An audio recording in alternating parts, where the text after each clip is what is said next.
welcome to Beyond Sprint, a podcast where I reconnect with inspiring entrepreneurs I have worked with. I'm your host, Karlis, and in this episode I'm joined by Ani Manjavidze, co-founder at ARtttify and managing partner at Untitled Chapter. I met Ani in 2022 during the start of Wise Guys Accelerator, where she was building cross creators. In this conversation we discussed startup lessons, the reality of being a founder and a mom, and how Ani's journey led her from AR innovation to AI-powered marketing.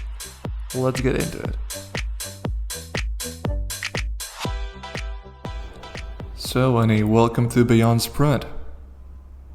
Thank you for inviting, and I'm really happy to see you after all this time. Where does the podcast find you? I'm at my home right now, in Georgia, in Tbilisi. Kind of like we have like partially vacation mode right now in Venture, Georgia. Let's get right into our conversation. And as I was preparing for it, there were like quite many topics came up that I'd like to discuss with you. But before we get into that, I'd like you to introduce yourself to the listeners. So my background lies into marketing. I was working for different kind of big international organization as a marketing lead, CMO, product lead sometimes, and then I stepped into the startup world. At first I was working for another startup, and then I decided to create something really crazy in marketing, and I created augmented reality marketing marketplace. At that time we were like second augmented reality content creation tool. I'm really proud of that. So I started to love startup world, but it was really tough with cross creators at the end of the day. So now I'm presenting Venture Georgia. I'm on the other side, dark side, as investors would say, and I'm helping other startups to either get funding, either get into some acceleration programs. So we are making with third-party platforms pre-acceleration and acceleration programs, and also are helping to get investments from international investors. So we do have a quite huge pool of investors who are partnering with us at this moment. All right, so from startup to being the support link, which I think is as important as having startups. I've seen it all, and I know on my first-hand experience how lonely it is to be a startup founder sometimes, even though you can have great team, great friends, but at the end of the day, when you go to sleep, you're alone in this mission to become something great and to help your customers and to build something whatever people will love. So that's why I decided not to build only one company, but to have on hands with different kind of startup founders who are on that road, and to have this helping hand them to become great. Yeah. And not me to become on forefronts, but them to become someone great with great products. Empowering others and it's kind of like therapeutic for me, and whenever you're helping someone it gets your mood high, and I needed to have this experience at this stage of my life. Yeah. So usually in the conversations I'm having with other guests, with other founders, is that I like to go chronologically, like through the story, and we met in 2022. Like, can you imagine? It's like it's a bit almost 3 years ago. And as of yesterday. Right. Time flies. That was in sort of Wise Guys Accelerator, where you participated with cross creators, and as you already shared that in the recent past you have switched from being the founder to becoming this support function in the Venture Georgia. So maybe you want to tell shortly the story of cross creators, like how it came to existence and what was the end of it?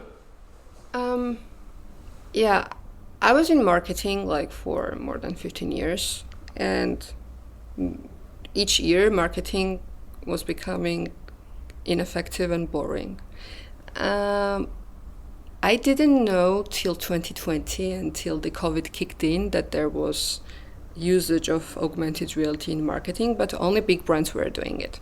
So they needed like huge resources like budgets and people to create something extraordinary in marketing with this tool.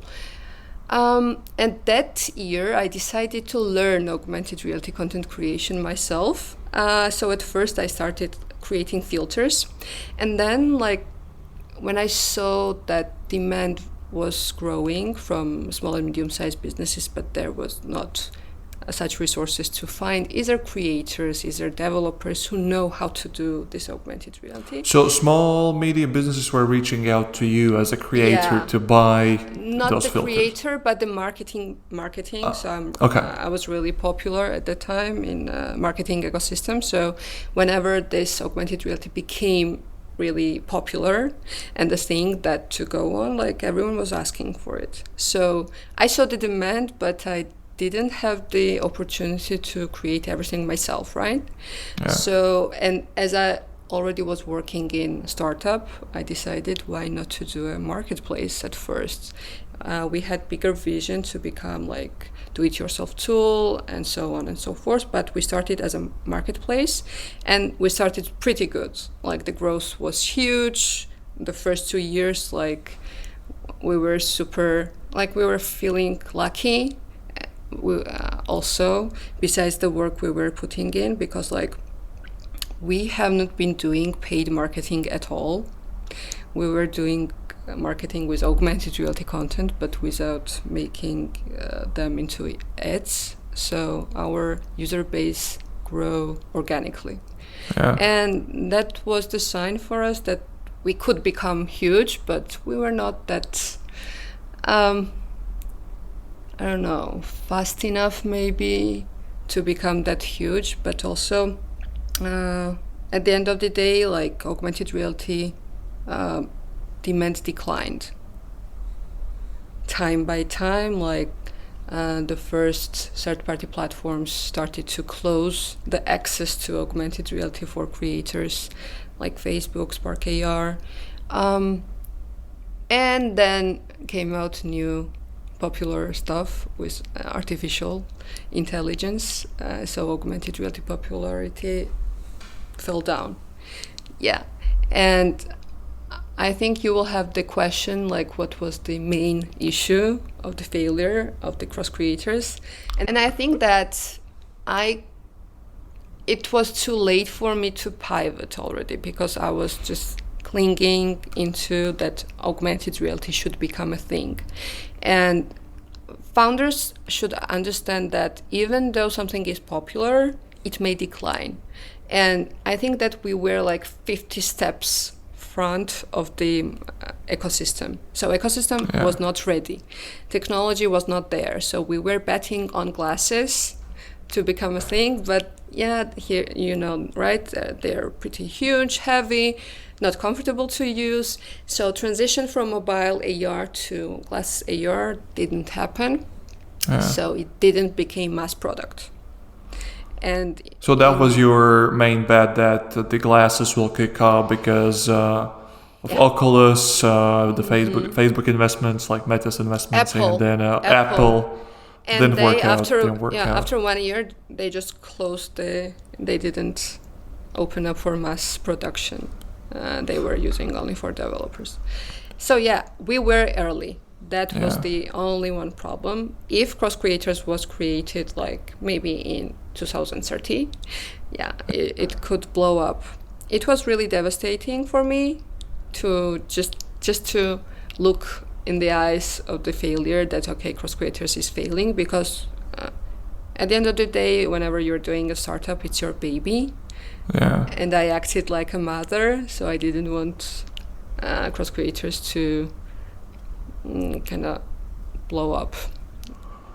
So, did I find it right that you closed Cross Creators in 2024 at the end of 2024?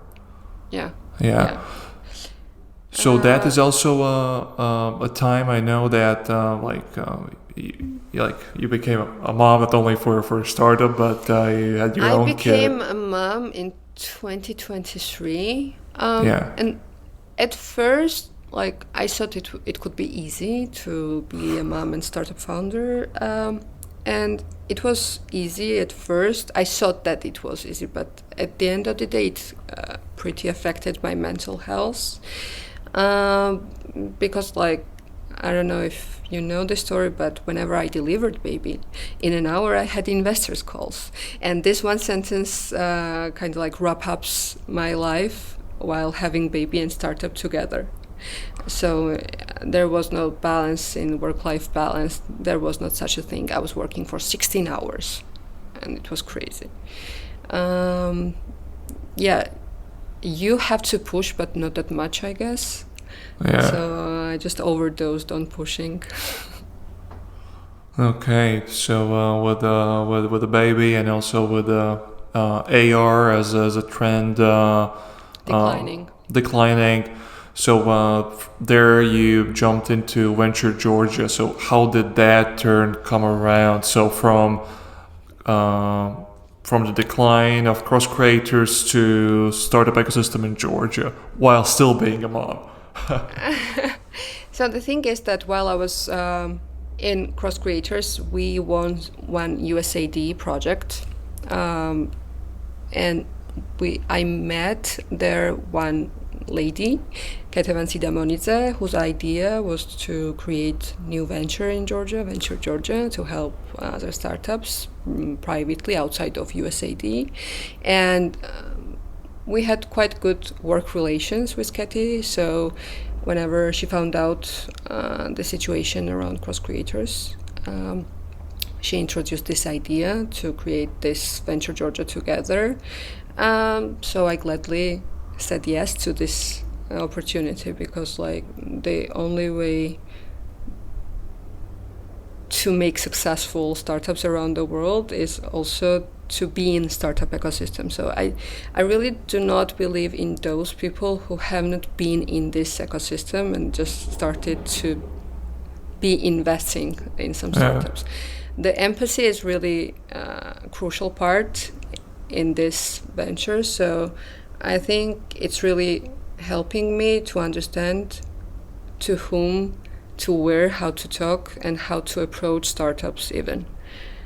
So I because think you have walked your own in startup shoes yourself. Yeah. Mm-hmm. Yeah. So when I talk with the startup founders, I directly understand what challenges they have, how can I help, and like my passion has become to help other founders. As at that days, I need, like whatever helping hand I wanted, I'm creating it right now. So like I think everything happened for a reason, because now I have PhD in startup building, and I can share. Yeah, like I had at least like 20 big lessons from cross creators, which I can share to other creators. All right, can you share which are the top three, the must-haves? The must-have is that co-founder problems, like it also can arouse, and meaning between me and the co-founder, and how we manage things. Okay, I think that is one of the main reasons why startups fail, because of co-founder issues. This is the first reason. We resolved it. At first, at Cross Creators, I had different co-founder, like technical co-founder, and then I switched to another person, thanks God. But like if I stayed with the first co-founder, the remaining problem could be the spotlight issues. So this is first. The second one is what I learned at Startup Wise Guys, actually, to hire very slowly and fire very fast. This is very crucial, because until that I was like hiring very fast because I was really in a hurry all the time. I could not do. I recall that anything actually slowly. in sort of Wise Guys, you already when I joined for the design sprint sessions, and you already had a team with whom you participated in the sprint. Yeah. Like I looked up some archive materials of the challenge you did. So speaking of teams, Yeah, we had great team. Like I was super happy that I met those people. Of course, there were like some problems about firing and so on and so forth. But at the end of like core team, were really helpful and supportive. And another our remaining problem was that we missed out IP rights in social media. And there was like one case when I didn't monitor that much anymore the social media team what was posting and what they were not posting, and one of the social media managers posted, like this dude with the sign stuff, and they were claiming that we got money out of it and blah blah blah. So yeah, at the end of the day we had huge problems because the company was in US, and we had to go to the court, and so this stuff affected us a lot. so the first thing you mentioned, co-founders. So from that first thing probably would be that if the relationship is not working, then you have to just say goodbye as soon as possible and start finding new partner in this venture. Second one is hiring the team process. the team. hiring. So hire slowly, fire fast. But I also hear that your team, as also during the sort of Wise Guys, was quite well developed there. Yeah. And then don't forget about the IP. And legal stuff. Yeah. You have to also, even though you're a startup, you still need to be prepared if some big guys are coming for you and to demand some money out of the startup. Yeah. All right. Maybe let's move a bit to the present, because as I was preparing for the conversation, I could not skip the fact that you have teamed up with Mariam, right, for ARtttify. Yeah. So that was a pleasant surprise, because our Mariam just joined with ARtttify in the sort of Wise Guys Accelerator a few months ago. Friends for several years. We were doing together, like we were partnering together, from cross creators, and Mariam also had the marketing agency herself. We helped Mariam from Venture Georgia, and I like product really much. It's close to marketing, not close to marketing, it's marketing tool, and it's everything what was lacking cross creators at the end of the day. So we are using generative AI to launch marketing interactive campaigns, and interactivity consists of either mini games, either challenges, and challenges can be video, photo. Maybe for the future, when augmented reality will rise, also will include augmented reality. But yeah, we're doing interactive marketing to be launched easy in like a snap, in seconds, with generative AI, whatever we have. And we're making each brand's consumers their own creators for user-generated content, brand awareness, and of course lead generation. Yeah, this news is pretty new. I couldn't tell you before I joined, so yeah, I joined it now in August, like for 2 weeks. Yeah, that's what I noticed on LinkedIn. I was like, oh wow, that's a pleasant surprise. And yeah, because we at Venture Georgia helped her to raise some money also, and it was like we were still connected and inspired by to make boring marketing into something effective at the end of the day. Yeah, and fingers crossed, generative AI is much more popular right now, and it will not decline. Yeah, because it's easily accessible. It's not that you need AR glasses, right? Yes. So and everyone can use it. Yeah, exactly. There are pretty much no constraints to using AI other than my own reluctance to use it or so. But anyway, so what I hear is that, thing number one, you're a full-time mom. You're managing Venture Georgia. Yes, but like with and then nannies and parents. Of course. And then there's ARtttify. So I call it three things. Maybe there are some more. How do you manage between these, like being mom and other projects? Yeah, actually, at Venture Georgia now, I have to be in more advisor rather than just like in operations. So I'm advising our employees, and I'm full-time at ARtttify right now. And it's really sad to say it out loud, but I'm not full-time mom, sadly. But I think that my child needs happy mom. So whatever makes me happy, I'm doing it. I'm helping other startuppers, and I'm creating something I always wanted to change. Like, I didn't know the word marketing when I was 8 years old, but I was inspired from ads and advertisements outside. So I always wanted to do something crazy in marketing ecosystem. So my mission is still ongoing, and I'm doing it now with ARtttify. What is the vision for Venture Georgia heading into the future? The Venture Georgia is kind of like bridge to our to our region to get access to international benefits, like not only investments but also like smart opportunities to partner with different kind of companies. So we partner up not only VCs but also some companies who might help startup founders to scale in different kind of countries. We are also doing pre-acceleration and acceleration programs. So even before scaling, founders need to have some kind of like education, and we're partnering with other acceleration programs to do joint opportunities for this region, Georgia and CIS countries. So you already shared about ARtttify and what it does, and its approach of using generative AI. Maybe you want to tell a bit more. How is AI influencing your life at Venture Georgia, or maybe even being a mom? So like their applications are wide. AI has become my best friend, and I could not even remember how I was working without AI. If I had AI at the time when I was working 16 hours, my work could be done in 8 hours. So it's making my life easier, because whatever I get from AI, I get the draft version of something which I can work on. Research is amazing compared to Google and clicking all the pages.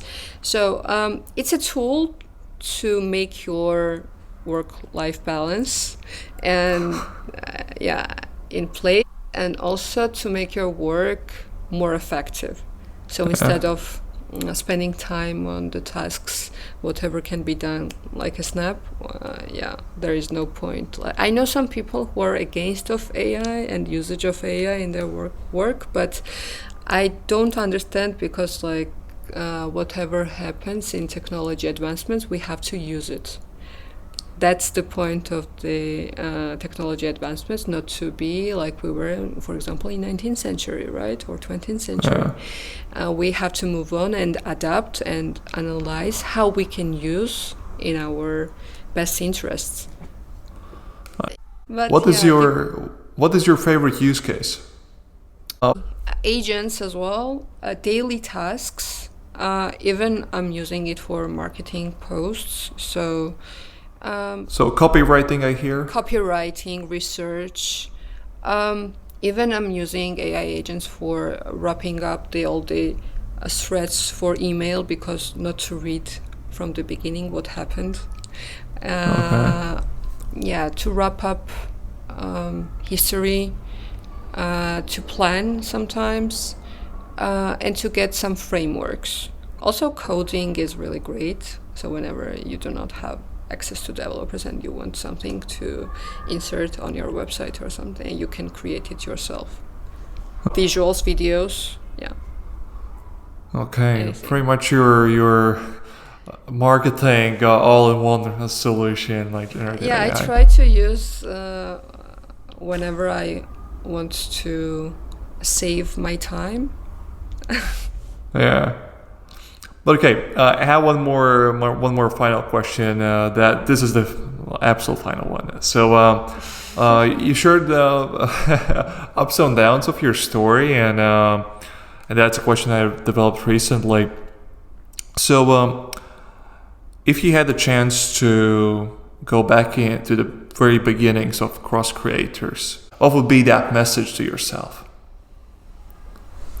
That you did great, Ani. You did everything, whatever you could.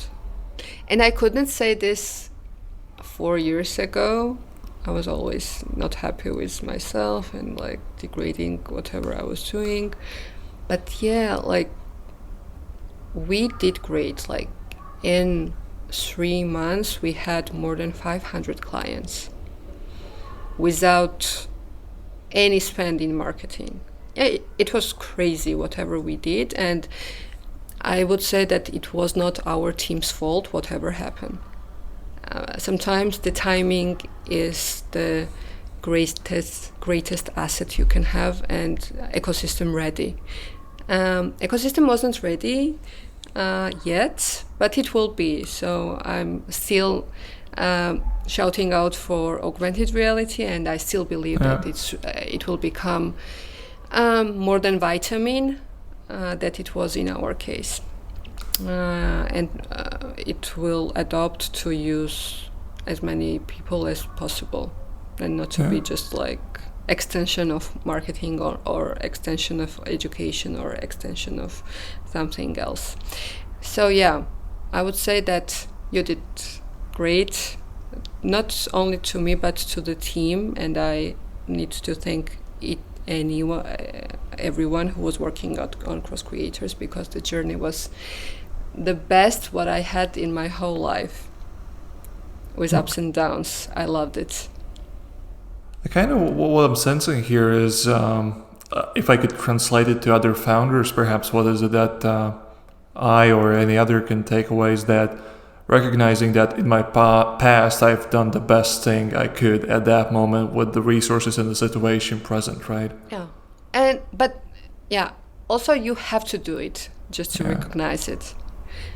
Whenever I had these calls while having baby on my chest, like, this is huge, and you have to say thank you to yourself that you did it. But also, you have to do it, not just talk about it. All right, that is truly inspiring. Being able to say thank you for myself. Things that I know that started this podcast or did that thing. So I think on this note, I'm going to say thank you, Ani, for finding the time and joining the conversation. It was amazing. Always happy to talk with you, and I think that we have to talk more in future. Thank you for inviting me and for this interesting conversation.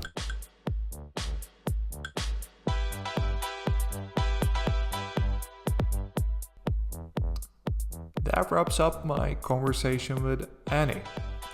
Let's take a moment to reflect on my key takeaways. First, timing is everything.